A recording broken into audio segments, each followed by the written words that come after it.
Hello everyone and welcome back to another video. I hope you're well. So in today's video I want to talk to you about how to clean your camera's sensor. Now I should say first off, this is just how I clean my sensors. It's just a guide. If you do any damage to your sensor or anything like that, I'm not held responsible. You're doing this at your own risk. If you're not too sure, even after watching this video, you can take your camera to a sensor cleaning place to get professionally cleaned. But yeah, this is just a little guide on how I've been cleaning my sensors over these years, and yeah, so I want to share it with you. And yeah, it's a quite quick and easy process.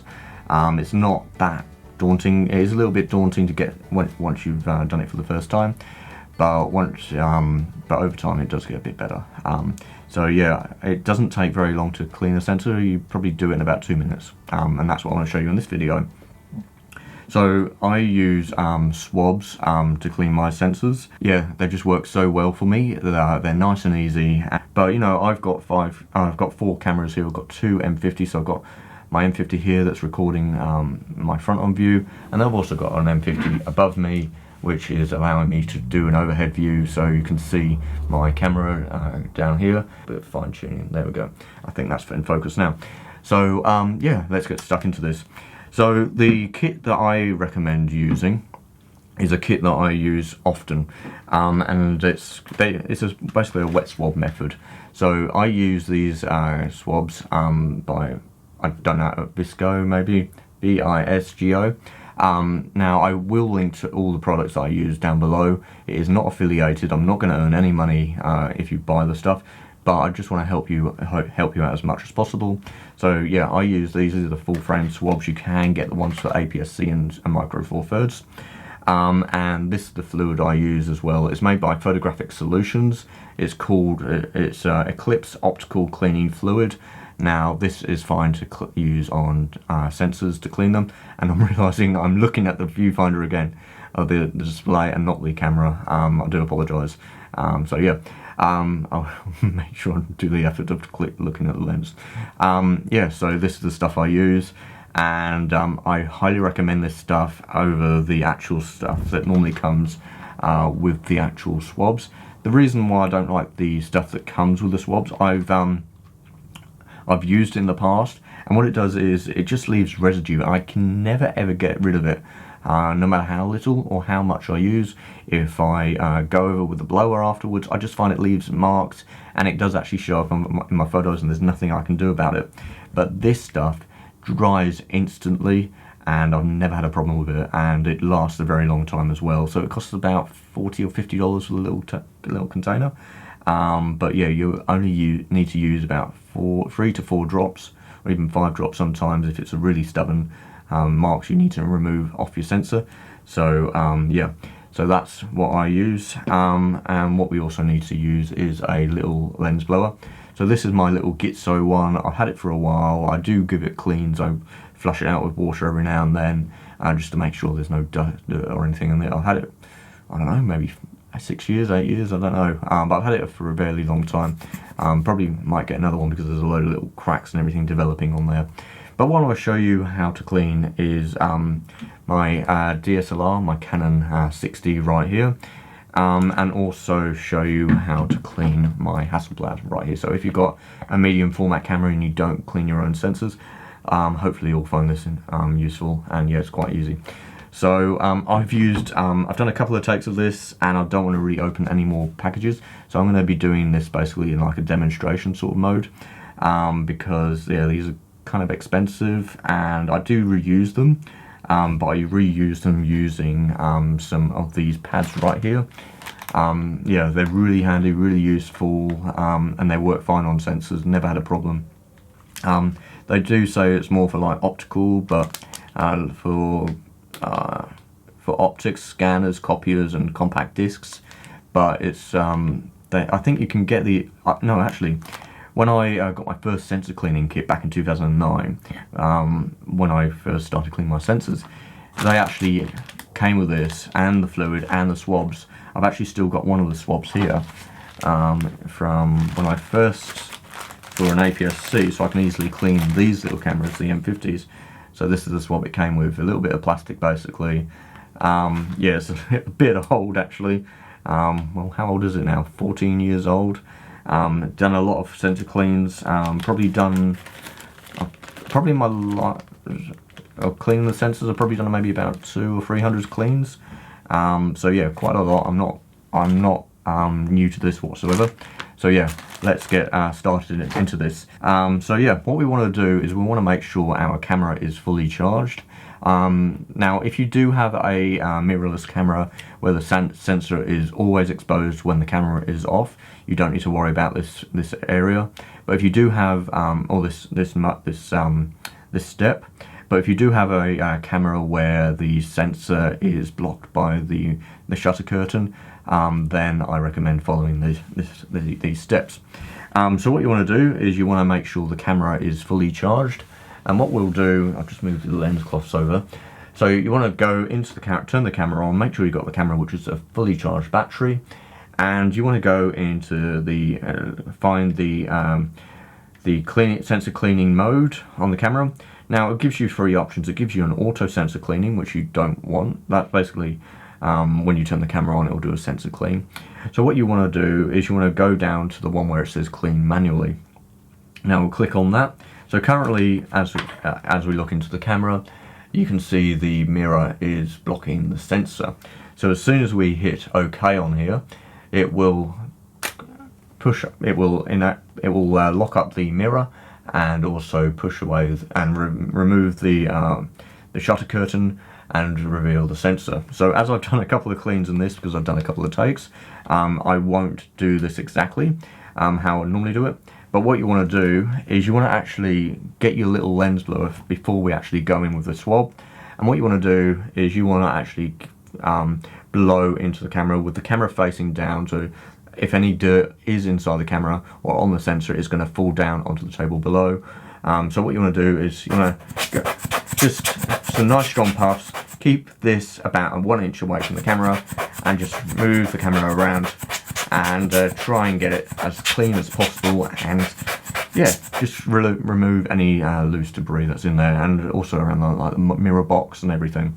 So yeah, not just focusing on the sensor itself, because you want to clean the whole area. If there's dirt on your mirror box and everything, or inside the camera, and you've just done a sensor clean, and there's dirt there, and it will just settle on the camera, because when the mirror moves inside the camera, it creates this airflow, and then it will just send the dirt straight to your sensor. So yeah, now we've done that, what we will do is, so I'll grab the swab, and we've got our cleaning solution. Now I've got quite a bit of this, so it doesn't matter too much. But what we would do is we go along the sensor swab, leave a couple of drops on there, get it nice and wet. I normally use about 3 to 5 drops. I like it to be quite wet, and as I said, this stuff dries really quickly. And then what we do is we go into the camera and we just use a very slight amount of pressure. Just go across and then pull, and then as we finished, when we get to the edge, we pull straight up. So what you don't want to do is pull backwards or anything like that, because if it's picked up any dirt, it will, or you could also leave a bit of residue. And now I know this stuff is really good, but it can leave a little bit. But yeah, you want to keep it nice and clean for your whole transition. If your sensor isn't that dirty, then you can always do another quick pass. You don't want to go fast with it as well. You want to go nice and gradual, nice and slow. And yeah, a very light amount of pressure. So what you basically want to do is, if you have if you grab a pencil, and maybe a H4 pencil, it's a H4. It's been a while since we've used a pencil. Yeah, H4 pencil on a piece of paper. You just basically want to make it so that's basically a fine mark. You don't want to use too much pressure. It's just a very slight amount. So it's just, yeah, very, very nice and light, because if you use too much pressure and there's a little bit of dirt on there on your sensor, which is a bit more stubborn, and you use pressure, you'll just drag that thing across and it'll damage it. So yeah, that's not what you want. So yeah, just a nice and light amount of pressure. Yeah, very light, very, very light. So yeah, and then once you've done that, you can turn the camera off. And what I tend to do once the swab is still wet, or if I might need to re-wet it, I'll just go into, onto the mirror and just give it a nice little clean there as well. But yeah, so that's basically it. It doesn't take much, and then you're basically ready to go and take some more photos. If you're not also, actually it'd be a little easier to show you on the medium format camera, this method of checking to see if there's any dirt in there. So I want to show you on the Hasselblad. We'll get into the camera, so remove the viewfinder right here. That reveals our focusing screen. I might give that a little bit of a clean actually, there's a little bit of dirt there. So on the Hasselblad there's a little button just here. So what I want to do is I want to press that down, turn it to the right and press it down, and then I can pull this other button right here, basically away from me and then away from the camera. It's a little bit tricky. You have to push that one down at the same time, and then that reveals the back. So yeah, this is a nice way. These are actually, I really enjoy cleaning these, and also with mirrorless cameras as well, they're so much easier to get access to. So what you want to do is the same thing as before, but I like to do it like this, so I can easily just see what's going on. Or I can do it from above, but there's no need really. And then what I do is that, and then I grab my swab, make sure it's nice and wet, and then all I do is just drag it across like that, and this, the same again like that, and that's all I do. So if I can make these 35mm swabs work with my medium format by just doing 2 passes over it, and I've had no problems whatsoever doing it that way. And once it's clean, what I tend to do is I grab a little torch like this, and I'll just turn it on and just look, drag it along the side here and have a little look. Now if there are a couple of little marks on the sensor, I'm not too worried about that, because I can easily Photoshop those out. What I don't want is a load of little specks and I have to remove them all, because that can be the worst. So yeah, nice and little easy task there. Pop it back on the camera, make sure it's all clean, make sure you clean the back of the camera down as well. Pop it all back together, and then you're ready to go back out and shoot. So yeah, that's basically my method of cleaning.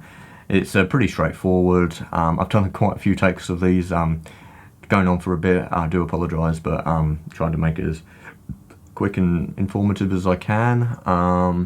And I'm getting quite warm in here as well. It's summer, and yeah. But yeah, I'll be making some other videos soon. Hopefully showing you how I bring you along my editing. So yeah. Have I forgotten anything? I'm just trying to think. Sensor fluids, swabs.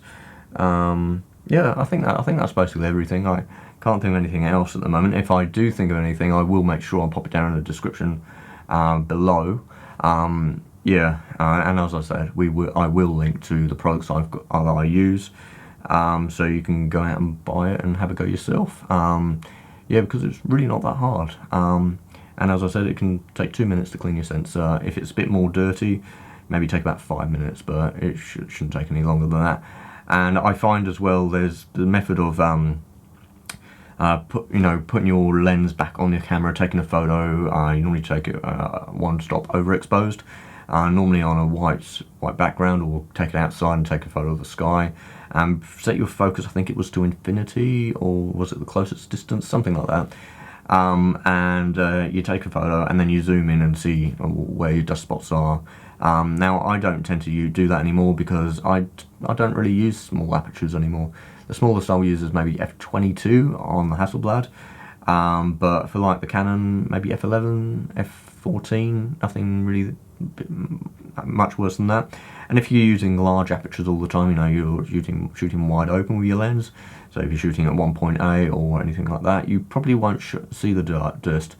It's normally when you stop it down, then the dust will reveal itself. It's more, yeah, so I was going to say it's more for landscape photographers where you'll be stopping it down, but yeah, hopefully you found this useful, and yeah, if you do have any questions, be sure to pop it in the comment section below, and I'll do my very best to get back to you. And yeah, anyway, I'll see you in the next one. Okay, bye for now.